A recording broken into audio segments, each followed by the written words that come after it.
Kaixo, bide honetan Roleren teorema ikasiko dugu. Teorema honek hipotesi batzuk ditu eta esaten du hipotesi horiek betetzen direnean, bai edo bai bat bere tesia betetzen dela. Esaten duena da, funtzio bat jarraitua baldin bada AB tarte batean eta deribagarria ere jarraitasuna tarte itxian eta deribagarria tarte irekian eta FA baldin bada berdin F berena, hau guztia betetzen bada, hiru hipotesi hauek betetzen baldin badira, Rolek esaten du existituko dela C puntu bat hor barnean, AB tartean, non F lehena, C lehena den berdin 0. Bueno, hau ikusteko geometrikoki esan nahi du, funtzio bat baldin badaukagu. Tarte bat, AB tartea. FA berdin FB, hau da, daude biak altuera berdinean. Eta funtzioa da jarraitua tarte horretan, eta deribagarria, hau da, ez dauka zurrotzik, ez dauka jauzirik, eta bar. Bueno, hori gertatzen baldin bada, existitzen da C punturen bat, non deribatua nulua den. Deribatua nulua, jakingo dugu ja, noiz den. Daude bi era ikusteko. Deribatua nulua da, maksimo edo minimoak daudenean, eta edo, malda, zuzenukitzailearen malda, 0 denean, gauza berdina dira. Eta ikusten dugunez, hemen egongo da C puntu bat, hemen esaten du existitzen dela, bat behintzat. Hemen daukagu bat, deribatuan nulua dena, maksimo bat eta malda 0, hemen ere izango dugu beste bat, eta hemen ere izango dugu beste bat kasu honetan. Bai, baina Rolek esaten du behintzat existitzen dela puntu bat non hori betetzen den. Bai, orain ikusiko dugu adibide bat, hau pixkat praktikan ipintzeko. Adibideak horrela esaten du. Aurkitu P, Q eta R parametroak, F funtzioak Roleren teoremaren hipotesiak bete ditzan. Non betetzen da tesia? Eta ematen digute funtzio hau. Zatikako funtzio bat, P izage Q izage berbi 0 txikiago bidenean, eta 2 eta 5 artean, R gehi erro izaken bat. Eta ikusi behar genuena zen, jarraia deribagarria eta FA berdin FB. Lehenik eta behin, funtzio hau dago, ditu tarte hauek. Dago definituta.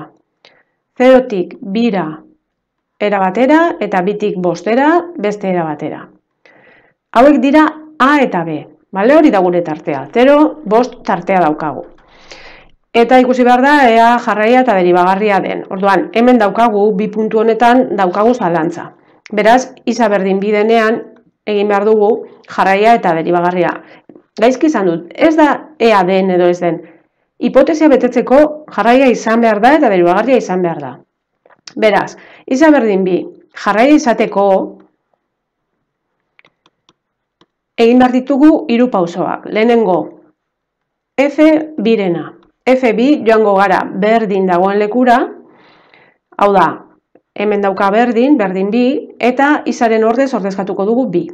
Ba, R gehi, erro biken bat. Biken bat, erro bat, ba, geratzen zaigu, R gehi bat. Ez ezagun horrekin. Jarraitzen dugu. Orain, limiteak egin behar ziren. Limitea eskerretik, biren eskerretik,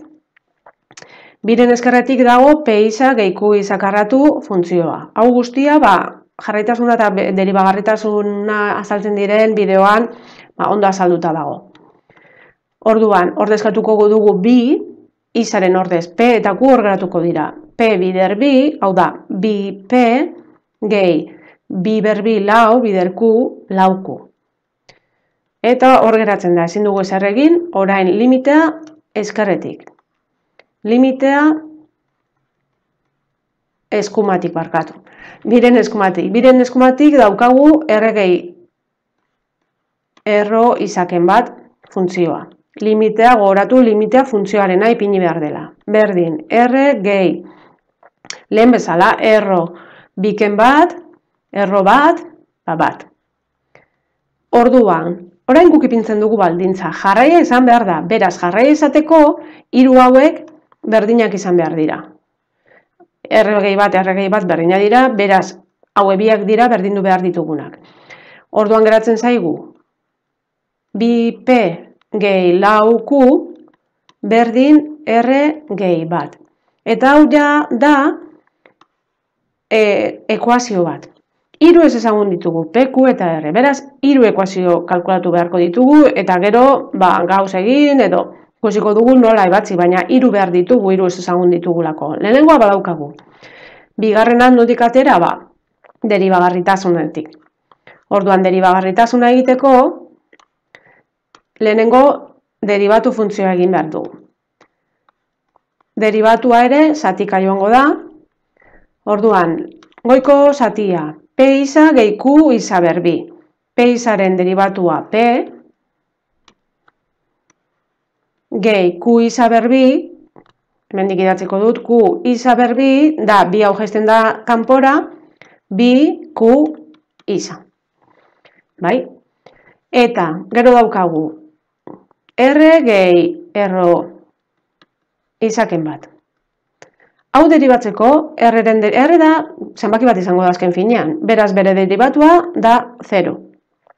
Eta erroaren deribatua zen bat, zati bi, erro eta bar. Hau da, geratuko zaigu bat, zati bi, erro daukaguna dela izaken bat, eta gero bider barrukoaren deribatua, hori gogoratu deribatuekin, bider bat. Beraz, horrela geratzen zaigu. Bai? Eta berriro ikusi behar dugu, hau zen, 0 txikiago isa txikiago bi, bi txikiago isa txikiago berdin 5, eta hemen bai, deribagarria nola izan behar den, berdin ipintzen diogu, eta bin ordezkatuko dugu. Hau da, egin behar dugu, limitea isa bi eskerretik deribatuarena, p gehi bi lau isarena. Eta limitea biren eskumatik deribatuarena ere, baina zati honena. Eskerretik txikiagoak eta eskumatik handiagoak. Ordezkatzen dugu bi, p gehi, hemen bi ordezkatuta, bi q bider bi, lau q. Eta hemen, bat zati, bi ken bat, erro bat bider bi, bi. Beraz, deribagarria izateko, bi hauek berdinak izan behar dute. P gehi lau q berdin bat zati bi. Eta hemen lortu dugu bigarren ekuazioa.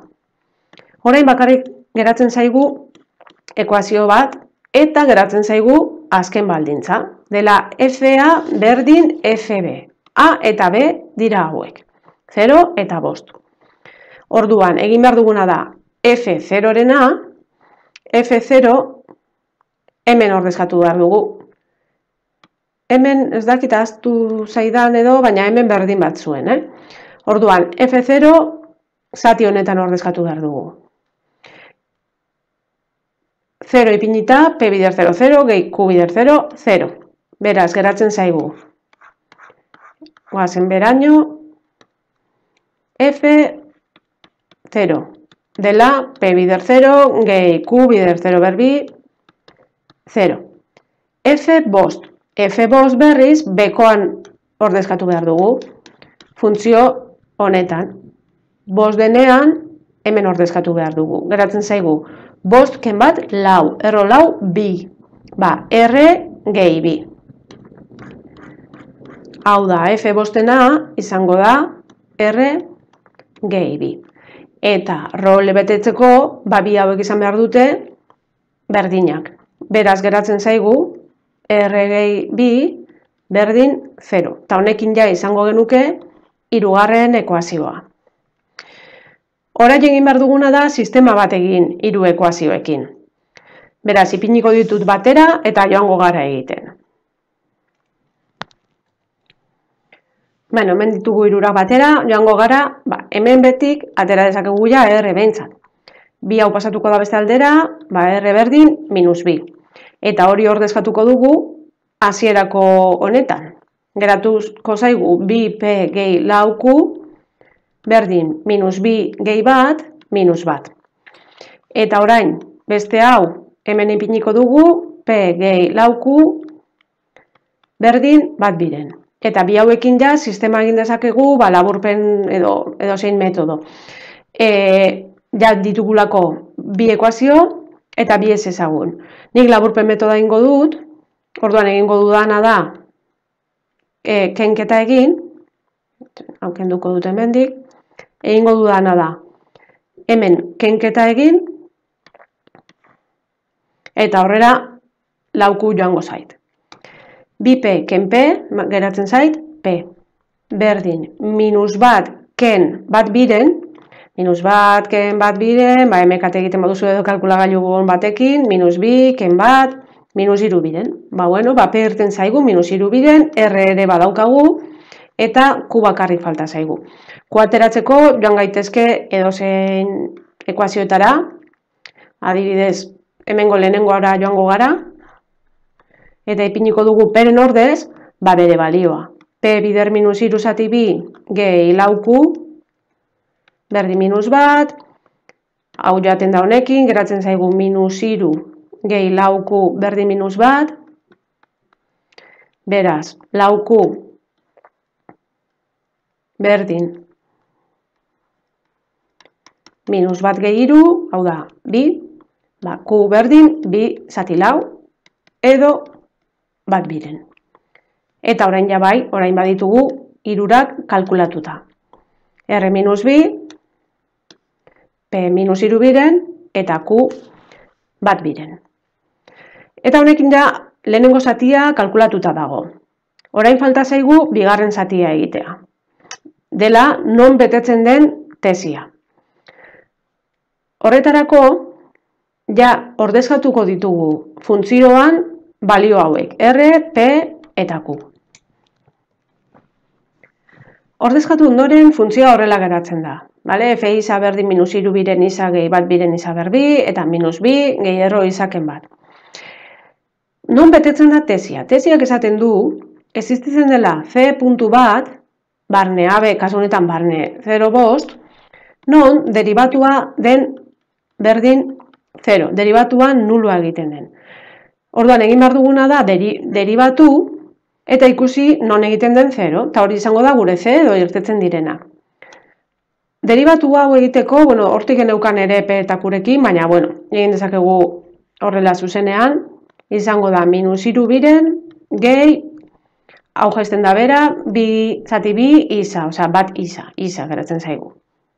Eta honen derivatua, minus biren derivatua 0, eta honena erroa. Osea, erroarena bat zati bi erro izaken bat. Hau da gure derivatua. Hau, biraino, zerotik biraino, eta hau, bosteraino. Orduan, non egiten da 0, bi zati ditugu, nola egin behar dugu, bietan. Biak bakoitzan berdin 0. Hau da, lehenengo zatia berdin 0 egiterakoan, geratzen zaigu isa berdin, beste aldera pasatuta, iru biren. Iru biren da, 1,5. 1,5 dago hemen? Bai, balio digu, oso ondo, hau da gure C. Hau behintzat, ja da C puntu bat, non derivatua, hemen 1,5 ipintzen bali badugu, derivatua 0 egiten dena. Eta ikusiko dugu badazpada, ea gehiago dauden, baina hau berdin 0 egiten dugunean, bigarren zatia ere, hau guztia izendatzailea pasatzen denean biderkatzen 0rekin, geratzen zaigu bat berdin 0. Eta bat berdin 0 ez dauka soluziorik. Beraz, lortu dugu C puntu bat, non derivatua, hau derivatua delako, egiten den 0. Eta C puntu hori da 1,5, eta hor da tesia betetzen den puntua. Eta orain bai, amaitu dugu ariketa.